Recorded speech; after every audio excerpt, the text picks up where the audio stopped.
आप UP triple SC ASO की तैयारी कर रहे हैं, TGT, PGT, GIC, KVS, NVS की तैयारी कर रहे हैं, किसी भी टीचिंग एग्जाम की तैयारी कर रहे हैं या एएसओ की तैयारी कर रहे हैं, जहाँ भी सांख्यिकी पूछी जाती है, तो आप सही वीडियो पे आए हैं। और आज हम लोग डिस्कस करेंगे मेजरमेंट ऑफ सेंट्रल टेंडेंसी यानी केंद्रीय प्रवृत्ति की माप। अगर आप यूपीएससी एएसओ 2026 की तैयारी कर रहे हैं तो इस क्लास के बीच में छोड़ने की गलती मत कीजिए। आज हम केंद्रीय प्रवृत्ति के ऐसे टॉप 30 PYQs और एग्जाम ओरिएंटेड MCQ को करेंगे जो हर साल प्रश्न पूछे जाते हैं। मैं सिर्फ आंसर ही नहीं, हर प्रश्न के पीछे का कंसेप्ट और शॉर्ट ट्रिक भी बताऊंगी, इसलिए कॉपी और पेन निकालिए क्योंकि आज की क्लास आपके स्टैटिक्स सेक्शन को अच्छे अंक दिलाने में मदद कर सकती है। नमस्कार दोस्तों, मैं हूं अंजू मैम, आप देख रहे हैं अंजू एग्जाम एकेडमी। दोस्तों, आज हम लोग प्रश्नों को डिस्कस करेंगे। आज का पहला प्रश्न है, अंकगणितीय माध्य किससे सर्वाधिक प्रभावित होती है? चरम मान से, मध्यमान से, केवल स्थिति से, इसमें से कोई नहीं। कौन सा उत्तर सही होगा? जो अंकगणितीय माध्य है किससे सर्वाधिक प्रभावित होती है? तो चरम मान से प्रभावित होती है। चरम मान क्या होता है, आइए हम लोग क्लियर करते हैं। अर्थमेटिक मीन में के सभी परीक्षणों का उपयोग करता है। जो अर्थमेटिक मीन होता है सभी परीक्षणों का प्रयोग होता है। इसमें छोटे या बड़े एक्सट्रीम यानी चरम मानों में सबसे अधिक प्रभावित होता है।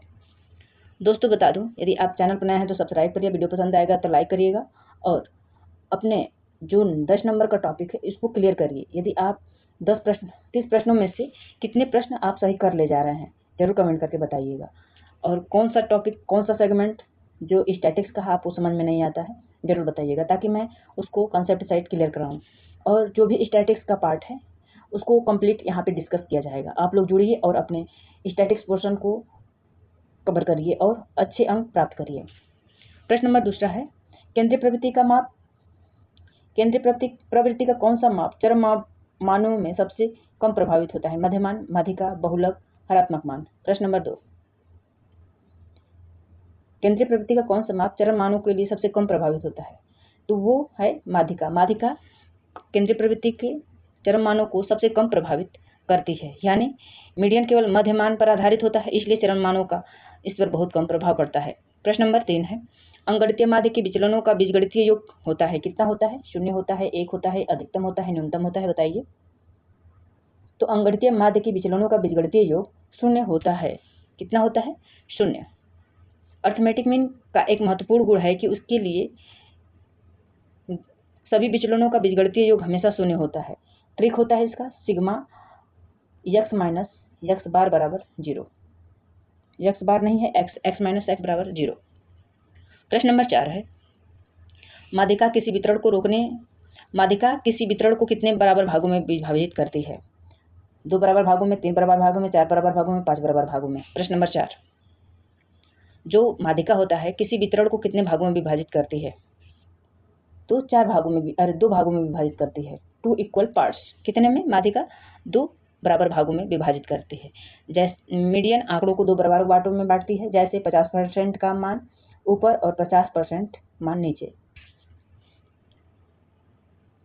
प्रश्न नंबर 5 है, mode is the value which occurs, यानी बहुलक का मान है जो मैक्सिमम टाइम सबसे अधिक बार आता है, सबसे कम बार आता है, बीच में आता है, या इनमें से कोई नहीं। प्रश्न नंबर 5 का उत्तर कौन सा सही होगा? जो मोड वह मान है जो सबसे अधिक बार आता है, बहुलक वह मान है जो सीरीज में सबसे अधिक बार आता है, वही बहुलक कहलाता है। जिन मानों की आवृत्ति सबसे अधिक होती है उसे मोड या बहुलक कहते हैं। मैक्सिमम फ्रीक्वेंसी बराबर मोड होता है। प्रश्न नंबर 6 है, गुणात्मक आंकड़ों के लिए कौन सा केंद्रीय प्रवृत्ति का मान सबसे उपयुक्त है? क्या दिया है? गुणात्मक आंकड़ों के लिए कौन सा केंद्रीय प्रवृत्ति का माप सबसे उपयुक्त है? Mean, median, mode, geometric mean. प्रश्न नंबर 6,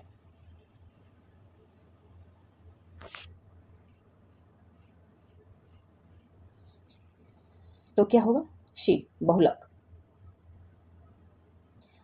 जो मोड है गुणात्मक आंकड़ों के लिए सबसे उपयुक्त माप यानी मोड बहुलक है। गुणात्मक आंकड़ों जैसे रंग, ब्रांड, धर्म आदि में मोड सबसे अधिक उपयोगी होता है क्योंकि यह सबसे अधिक बार आने वाले मान को दर्शाता है। क्वालिटेटिव डाटा बराबर मोड होता है। प्रश्न नंबर 7 है, यदि प्रत्येक परीक्षण में 10 जोड़ दिया जाए तो अधिक अंगड़ीय माध्य क्या होगा? 10 बढ़ जाएगा, अपरिवर्तित रहेगा, 10 घट जाएगा, दोगुना हो जाएगा। यदि प्रत्येक प्रेक्षण में 10 जोड़ दिया जाएगा तो अंगगणितीय माध्य क्या होगा? प्रश्न नंबर 7, तो 10 बढ़ जाएगा। ऑप्शन ए सही है। सभी प्रेक्षणों को में समान संख्या जोड़ने पर मीन भी उतनी ही संख्या में बढ़ जाती है। अगला प्रश्न, प्रश्न नंबर 8 है, केंद्रीय प्रवृत्ति का कौन सा माप स्थिति आधारित औसत कहलाता है? Mean, median, mode, harmonic mean. दोस्तों बता दो, आप लोग बीच में सेशन को मत छोड़कर जाइएगा।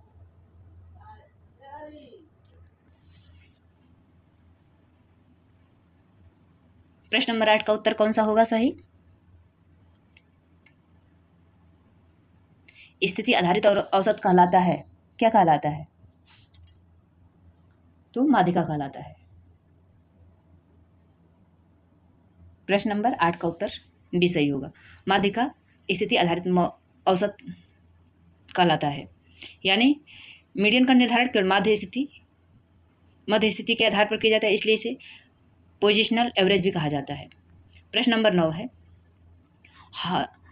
हिस्टोग्राम की सहायता से कौन सी केंद्रीय प्रवृत्ति माप ज्ञात किया जा सकता है? Mean, median, mode, harmonic mean.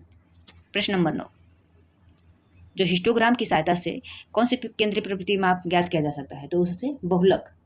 Option C सही होगा।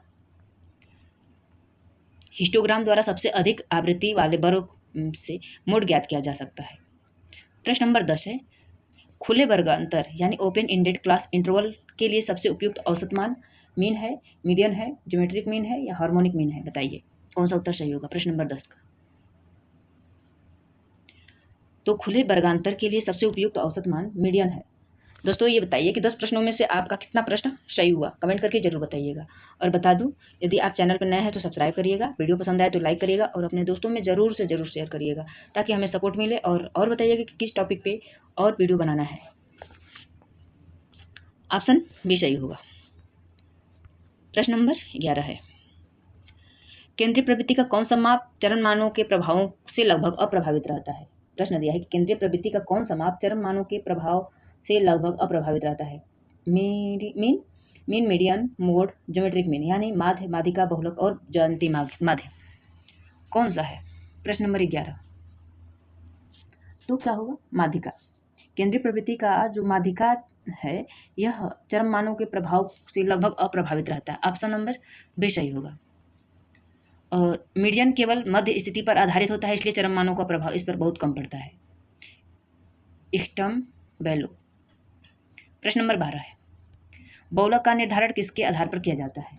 फ्रीक्वेंसी के, पोजीशन के, टोटल वैल्यू के, एवरेज वैल्यू के? बताइए बहुलक का निर्धारण किसके आधार पर किया जाता है? प्रश्न नंबर 12, तो फ्रीक्वेंसी के आधार पर बहुलक का निर्धारण किया जाता है। किसी सीरीज में कितनी बार कौन सा अंक आया है उसी के आधार पर जिन मानों की आवृत्ति सबसे अधिक होती है उसे ही मोड कहा जाता है। हाई फ्रीक्वेंसी बराबर मोड होता है। ट्रिक के रूप में आप याद कर सकते हैं। प्रश्न नंबर 13 है, यदि प्रत्येक प्रक्षेपण में 5 से गुणा कर दिया जाए तो अंगगणितीय माध्य क्या हो जाएगा? अपरिवर्तित रहेगा, 5 गुना हो जाएगा, 5 बढ़ जाएगा, निर्धारित नहीं किया जा सकता है। प्रश्न नंबर 13, तो यदि किसी प्रेक्षण में 5 से गुणा कर दिया जाएगा तो अंगगणितीय माध्य 5 गुना हो जाएगा। कितना गुना हो जाएगा? 5 गुना हो जाएगा। सभी प्रेक्षणों को किसी संख्या से गुणा करने पर मीन भी उसी गुना में बढ़ जाता है। इसका ट्रिक के रूप में आप याद कर सकते हैं, आल इंटू के बराबर मीन इंटू के। अगला प्रश्न, प्रश्न नंबर 14 है, ओजायु वक्र द्वारा कौन सा औसत ज्ञात किया जा सकता है? Mean, median, mode, harmonic mean. ओजायु वक्र द्वारा कौन सा औसत ज्ञात किया जा सकता है? बताइए प्रश्न नंबर 14 का। तो ओजायु वक्र द्वारा जो माध्यिका होती है यानी मीडियन प्राप्त किया जाता है। ऑप्शन बी सही होगा।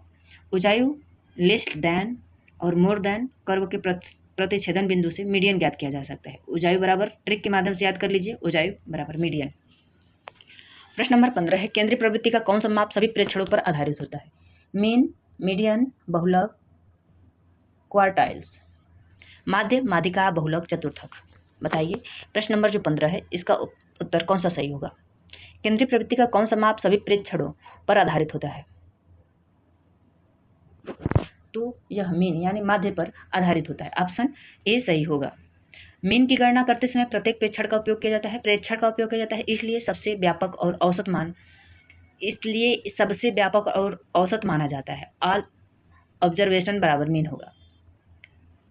दोस्तों बता दूं कि हम लोग UP triple S C ASO जिसकी परीक्षा जुलाई 2026 में प्रस्तावित है, उसी को टारगेट करके हम लोग सांख्यिकी का जो सेगमेंट है उसी को कवर कर रहे हैं। आज हम लोग मेजर ऑफ सेंट्रल टेंडेंसी यानी मीन मीडियन मोड से जितने भी प्रश्न बने हैं या बनने की संभावना है उन्हीं सभी प्रश्नों को इंक्लूड किए हैं हम लोग। और आने वाले समय में कंप्लीट जो सांख्यिकी का स्टैटिक्स का सेगमेंट है उसको कंप्लीट कराया जाएगा। आप लोग जुड़िए और अपने परीक्षा को, अपने कॉन्फिडेंस को हाई करिए और साथ साथ में हमें भी सपोर्ट करिए ताकि हमें भी कॉन्फिडेंस मिले और आप लोगों को अच्छा से अच्छा, बेहतर से बेहतर कंटेंट ला कर दूँ। और ये ज़रूरी नहीं कि ASO में ही काम करेगा, जहाँ भी स्टैटिक्स पूछा जाता है वहाँ इन प्रश्नों का बहुत ही इन प्रश्नों का बहुत ही महत्व है। ठीक, चलिए प्रश्न नंबर 16 है। प्रश्न नंबर 16 क्या बोल रहा है? 10, 20, 30, 40, 50 का अंगगणितीय माध्य कितना होगा? 25, 30, 35, 40। बताइए कितना होगा? प्रश्न नंबर 16। मैं यहाँ पे आंसर बताऊंगी, इसके बाद इसके नीचे हम समझा दूंगी कि कैसे इसको किया जाता है। तो जो मीन क्या होगा, माध्य क्या होगा? तो इसमें मीन क्या होगा? 30। ऑप्शन बी सही है। प्रश्न नंबर 16 का ऑप्शन बी सही होगा। आइए बताते हैं कि कैसे होगा। देखिए मीन में क्या किया जाता है?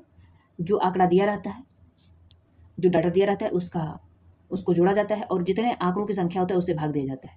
तो ऊपर आंकड़ा 10, 20, 30, 40, 50 दिया है, इतना ही दिया है ना? हाँ, इतना दिया है तो उसी को जोड़ेंगे। अब आंकड़ा कितना है? 1, 2, 3, 4, 5, 5 है तो उसे भाग दे देंगे तो कितना आएगा? 30 आएगा। यानी मीन बराबर सिग्मा x बटा में n। सिग्मा का मतलब होता है सभी चरों का योग, जो डाटा है इसी का योग। इसे सूत्र पे लग जाएगा तो आ जाएगा। प्रश्न नंबर 17 है। यदि मीन बराबर मीडियन बराबर मोड हो तो वितरण होगा, कैसा होगा? पॉजिटिव स्क्यूनेस, नेगेटिव स्क्यूनेस या सिमेट्रिकल सममित या इरेगुलर अनियमित। यदि मीन बराबर मीडियन बराबर मोड हो तो वितरण कैसा होगा? धनात्मक विषम, ऋणात्मक विषम, सममित, अनियमित। कैसा होगा? प्रश्न नंबर 17। तो क्या होगा? सममित होगा। प्रश्न नंबर 17 का उत्तर सी होगा। यानी जब मीन बराबर मीडियन बराबर मोड होगा तो वितरण सममित होगा। प्रश्न नंबर 18 है। जब श्रेणी में खुले वर्गांतर हो तब सबसे उपयुक्त औसत क्या होगा? मीन, मीडियन, बहुलक, मोड और ज्योमेट्रिक मीन यानी ज्योमेट्रिक माध्य। जब श्रेणी में खुले वर्गांतर हो तब सबसे उपयुक्त औसत है क्या है? प्रश्न नंबर 18। तो सबसे उपयुक्त औसत मीडियन यानी माध्यिका है। ऑप्शन बी सही होगा। ओपन एंडेड क्लास में मीडियन आसानी से निकाला जा सकता है, इसलिए यह सबसे उपयुक्त है। ओपन एंडेड क्लास बराबर मीडियन। प्रश्न नंबर 19 है। मीन, मीडियन और मोड के बीच अनुभवजन्य संबंध हैं। प्रश्न दिया है कि मीन, मीडियन, मोड के बीच अनुभवजन्य संबंध क्या है? मोड बराबर मीन प्लस 3 मीडियन, मोड बराबर 3 मीन माइनस 2 मीडियन, मोड बराबर 2 मीन माइनस 3 मीडियन, मीन बराबर मोड माइनस मीडियन। कौन सा है? प्रश्न नंबर 19। तीनों के बीच में अनुभवजन्य संबंध कौन सा है? तो तीनों के बीच में मोड बराबर 3 मीन माइनस 2 मीडियन होगा। ऑप्शन बी सही है। ये अत्यंत पेटेंट सवाल है। यह किसी अधिक बार परीक्षाओं में अधिक बार पूछा जाने वाला प्रश्न है और ये ASO जो परीक्षा है उसमें पूछे जाने की संभावना इसकी प्रबल है। ध्यान से इसको देख लीजिएगा, ऐसे ही प्रश्न बनते हैं। प्रश्न नंबर 20 है। केंद्रीय प्रवृत्ति की सबसे निश्चित माप कौन सी है? Mean, median, mode, none of these. केंद्रीय प्रवृत्ति की सबसे निश्चित माप, रिगिडिटी डिफाइनेड माप कौन सी है? प्रश्न नंबर 20। तो मीन जो है सबसे निश्चित माप है। ऑप्शन ए सही होगा। मीन का एक निश्चित गणितीय सूत्र होता है और इसका मान हमेशा एक ही होता है, इसलिए सबसे निश्चित औसत मान माना जाता है। प्रश्न नंबर 21 है। यदि 5 प्रेक्षणों का माध्य 24 है तो उनका कुल योग कितना होगा?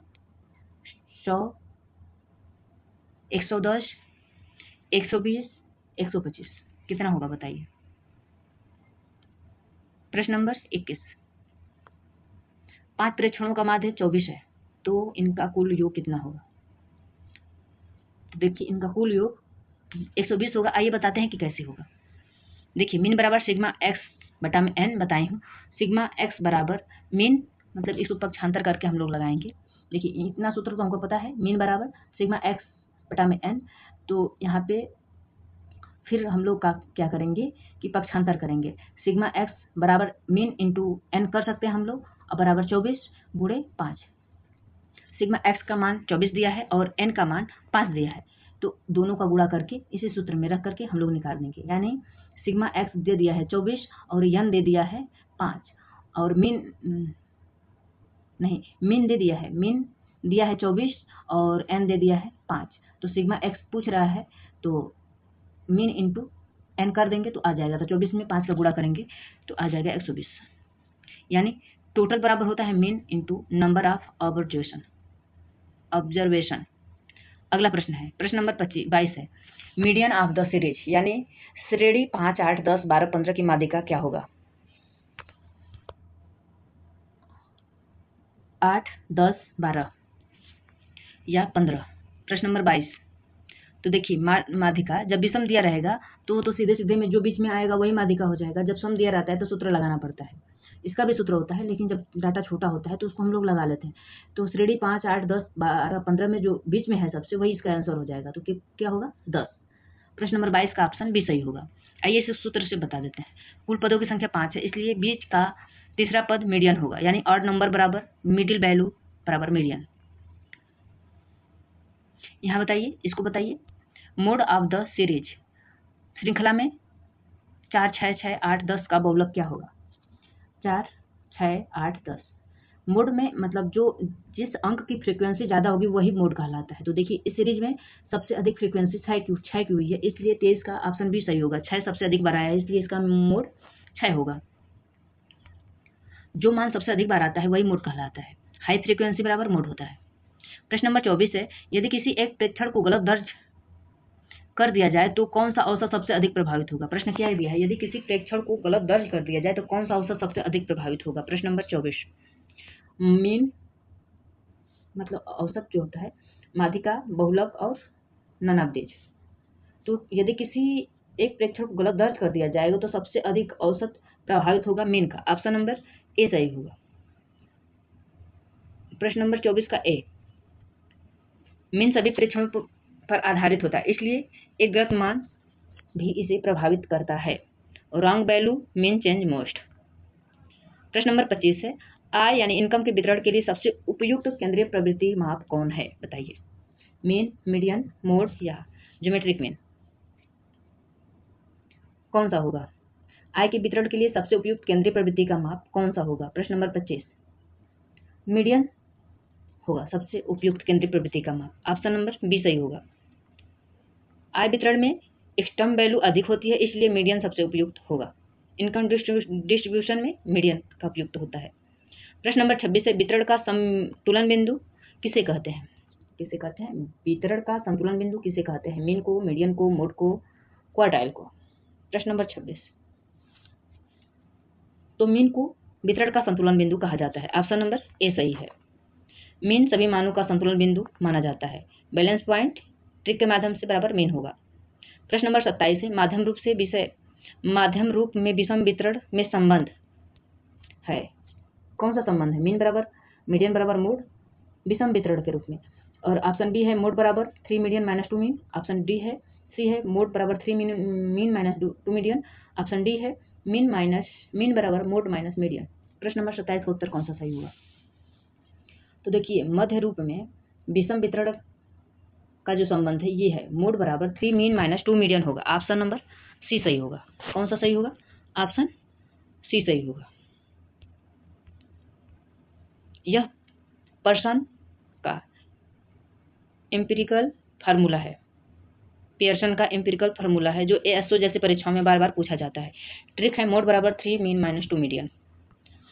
और एएसओ में जो स्टैटिक्स है इसका काफ़ी महत्वपूर्ण रोल है, जो पार्ट 1 है, और इसमें अधिकांश सांख्यिकी से ही प्रश्न पूछे जाते हैं। इसलिए आप लोग उस टॉपिक को बेहतर बनाने के लिए आप हमारे सीरीज से जुड़िए और अपने तैयारी को बेहतर करिए। सम संख्या वाले प्रेक्षणों में माध्यिका कैसे ज्ञात किया जाता है? सम संख्या वाले प्रेक्षणों में माध्यिका कैसे ज्ञात किया जाता है? First value, last value, average of two middle value, highest frequency. प्रश्न नंबर 28, इसमें ज्ञात करने के लिए average of the two middle value, option C सही होगा। जब प्रेक्षणों की संख्या सम हो तो बीच में दोनों मानों का औसत मीडियन कहलाता है। प्रश्न नंबर 29 है, केंद्रीय प्रवृत्ति का माप, केंद्रीय प्रवृत्ति का सबसे सरल एवं आसानी से समझे जाने आने वाला माप कौन सा है?